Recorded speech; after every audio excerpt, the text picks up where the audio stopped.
నమస్తే welcome to four sides TV.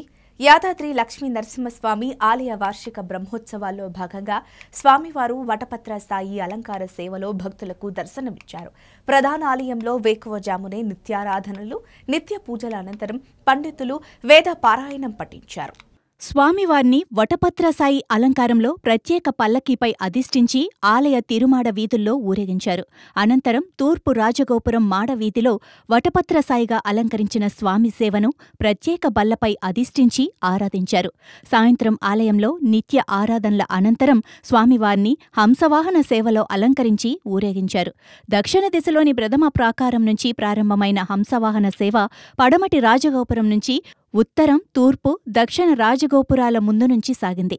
తూర్పు మాడవీధిలో స్వామి సేవను అధిష్ఠించి ఆచార్యులు వేద మంత్రాలను పఠించారు.